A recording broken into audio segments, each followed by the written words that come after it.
암호화폐 관련된 정보들을 들고 인사를 드려보고 있는 크립토 마토입니다. 영상을 제작하고 있는 지금 미국 증시는 마감을 했고요. 전체적으로 하락한 상황에서 마감이 된 가운데 달러 인덱스 상에서 달러 역시 약세를 보여준 하루라고 볼 수가 있겠는데, 반면에 비트코인 같은 경우는 오늘 내내 미국 증시와 함께 다니는 듯한 모습을 보여주면서 27,000달러 아래에서 26,800달러 선까지 떨어지면서 거래가 진행이 됐었는데, 미국 장 마감 직전 정도 해가지고 400달러 정도 펌핑이 오게 되면서 지금은 27,310달러 선에서 거래가 진행 중에 있습니다. 미국 증시에 비해서 악재가 나왔음에도 불구하고 강세를 보여주고 있는 비트코인, 계속해서 좋은 기세를 이어갈 수 있기를 바라보면서 오늘 나온 소식들을 살펴보도록 하겠습니다. 미국의 3월 소비자 신뢰지수가 나왔습니다. 104.2포인트로 발표가 되었는데요. 이는 예상치를 대폭 상회한 수치라고 합니다. 치솟는 인플레이션, 은행 파산, 경기 침체에 대한 불안이 미국 가계를 짓누르는데도 불구하고 3개월 만에 큰 폭으로 반등을 했다. 이를 보고 이야, 이거 역시 미국 경기가 튼튼하구나. 그러면 연준이 오히려 금리를 올리는데 힘을 실어주지 않겠느냐라는 불안감이 미국 증시에 감돌면서 오늘 장세를 하락으로 이끈 것 같다라고 몇몇 사람들은 예측을 하고 있었습니다. 자, 이런 가운데 블랙락 같은 경우도 연준이 은행 위기에도 불구하고 금리 인상을 지속할 것이다라는 다른 은행들이나 전문가들의 예상과는 정반대인 예측을 내놓으면서 다시 한번 시장을 술렁이게 만들었습니다. 블랙락의 인베스트먼트 인스티튜트 전략가는 이야기하기를, 자, 이런 식으로다가 은행권 문제가 생겼다라고 해서 연준이 물가와의 전쟁을 멈추지는 않을 것이다. 경기 침체가 발생하면은 중앙은행이 경제를 살리기 위해서 급히 금리를 낮췄었던 것은 과거의 전략들이다. 시장의 기대와는 달리 연준은 금리 인상을 지속하게 될 것이다 라고 주장을 하면서 미국의 강력한 노동시장과 건강한 경기를 바라 금융 안정을 위한 도구와 물가 상승을 억제하는 도구는 거의 정교 분리 상태다. 자, 다만 만약에 신용 경색이 생각보다 더 심각해져 가지고 예상보다 더 안 좋은 경기 침체가 오게 될 가능성이 있을 경우, 그러면은 연준이 금리 인하를 할 수는 있겠다라고 이야기를 했습니다. 한마디로 경기가 완전히 걸레가 되지 않는 이상 금리 인하는 없을 것이다라고 이야기를 한 것인데요. 이런 논리라면은 만약에 금리 인하가 이루어진다 할지라도 경기가 이미 너무 심하게 망가진 탓에 미국 증시라든지 부동산 시장 같은 경우는 큰 폭으로 지속적으로 하락할 수가 있겠습니다. 자, 물론 이것은 블랙락의 주장이고 다른 수많은 전문가들은, 그리고 은행들은 연준이 금리 인상을 중단하거나 금리를 인하할 것이다라고 예상을 하고 있었습니다. 자, 과연 누구 말이 맞을 것인가? 한 가지 확실한 것은 이런 지표들 같은 경우는 지금 사람들로 하여금 착각을 불러일으키게 하고 있는데, 실질적인 전문가나 시장에서 일을 하고 있는 기업가들 같은 경우는 미국 경기가 굉장히 좋지 않다라고 이미 상당한 위기 상태에 돌입했다라고 이야기를 하고 있습니다. 다음으로는 다시 한번 최근에 난리가 나고 있는 바이낸스 관련된 소식들. 상품선물거래위원회 CFTC의 의원장인 로스틴 베넘 같은 경우는 바이낸스의 사례의 경우 매우 분명한 탈세 혐의가 확인이 된다. 이는 지속적으로 이루어지는 불법 행위이기 때문에 적극적으로 개입해서 조치를 취할 필요가 있다라고 이야기를 했습니다. 탈세, 어감을 보아하니 자연적으로다가 탈세한 금액을 다시 내놓으라 할 것 같은 느낌이 드는데요. 역시 그들의 주된 목적은 돈인가 라는 생각이 들기도 하는데, CFTC가 바이낸스 및 바이낸스의 CEO인 CZ를 겨냥해서 고소장을 냈을 때 그 안에 여러가지 혐의들이 포함이 되어 있었는데, 미국 사람들이 바이낸스를 사용하는 것을 알면서도 묵과했다는 것은 물론이며 바이낸스 내에 가짜 계정들도 많이 있어가지고 투자자들을 대상으로 바이낸스가 직접 트레이딩을 벌였다라는 의혹도 있었습니다. 그 중에는 CZ가 바이낸스의 계정만 300개를 들고 있었다라는 부분도 포함이 되어 있었다라고 합니다. 한마디로 시장 조작을 했었다라는 것인데요. 사실이라면 꽤 실망스러운 일이 아닐 수가 없겠습니다. 한편 CFTC와 바이낸스 같은 경우는 소송이 오고 가고 있는 상황 속에서 결국은 합의로 마무리가 되지 않겠느냐라는 예측들이 많이 나오고 있다고 하는데요.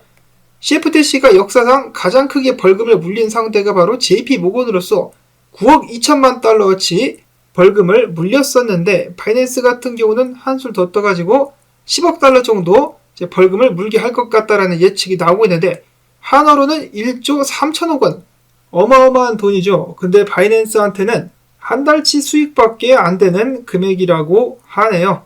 결국 미국이 바이낸스를 아무리 많이 때려도 바이낸스를 뿌리채 흔들 수는 없을 것이라는 것이 전문가들의 예측이라고 하는데요. 그래도 미국 시장에서 쫓아낼 수는 있겠죠. 바이낸스 US 같은 경우도 사라질 공산이 높지 않을까라는 생각이 들기도 하는데, 자, 바이낸스 US 같은 경우는 보이저 디지털을 인수를 했었죠. 판사가 손을 들어주기까지 했었는데 결국은 법원에서 이를 뒤집었다라고 합니다. SEC, CFTC, 뉴욕 남부지방검찰청 그리고 법무부까지 네 팀이서 다구리를 쳐가지고 결국 바이낸스 같은 경우는 보이저 디지털을 인수하기가 힘들어질 것 같습니다.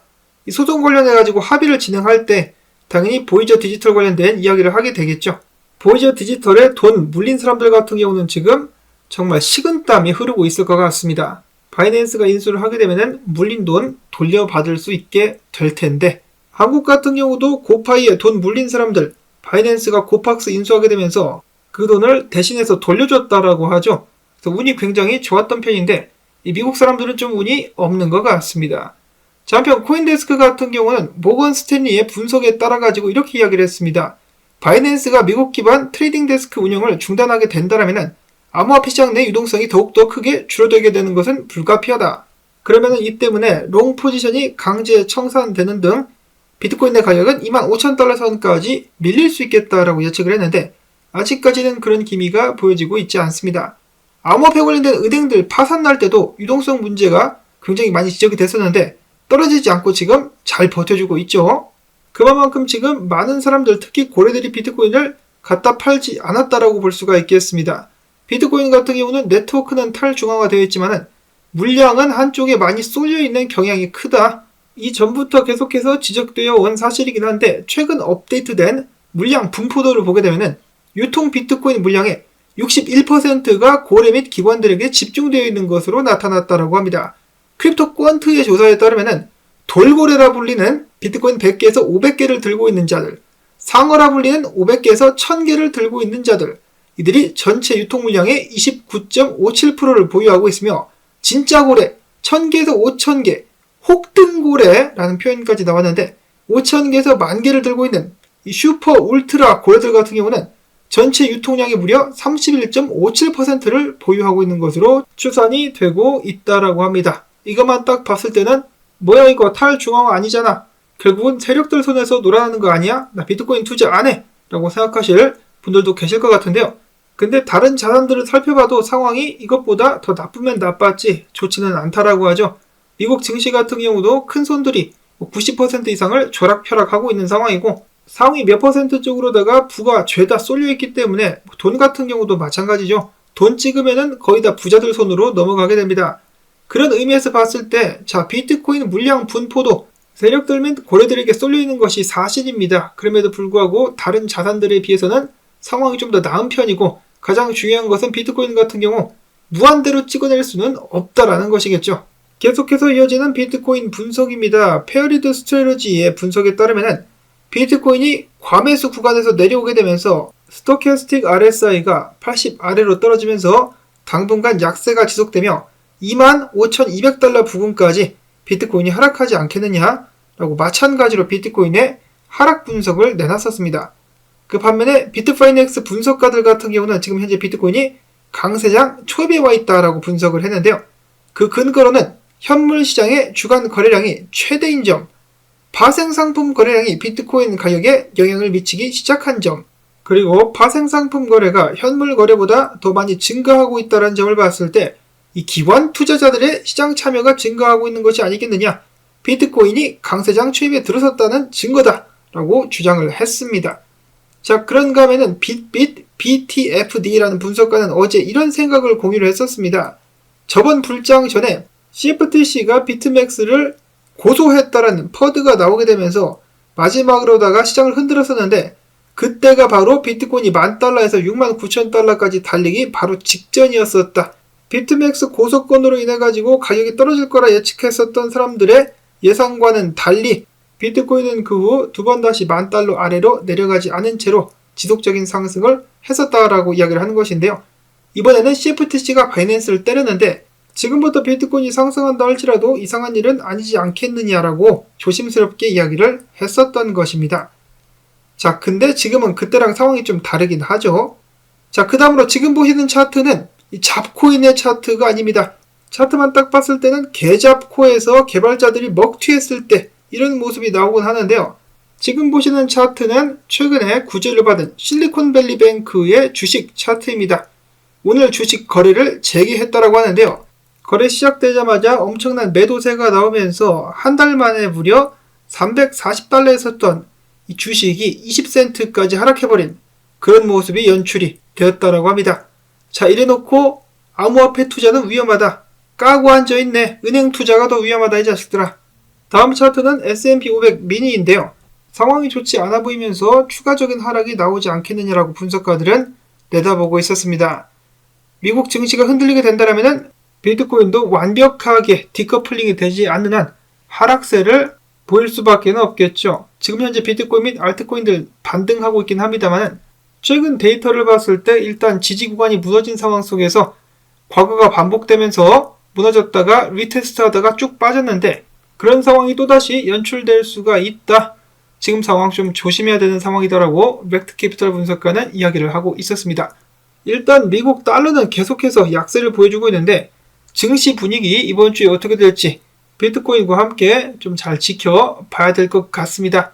이어서 다시 한번 CFTC 의장에 관련된 소식인데요. CFTC 의장 같은 경우는 그나마 긍정적인 발언을 좀 한 것이 그가 봤을 때 이더리움은 상품이라고 생각을 한다라고 합니다. 양아치 게리 겐슬러와는 다른 의견. 이더리움이 상품이다. 그러면 지분 증명도 상품이 될 수 있다는 것을 다시 한번 확실하게 이야기를 해주는 것이겠죠. 과연 언제쯤이나 돼서야 미국 같은 경우 암호화폐에 관련된 확실한 규제를 만들 것인가.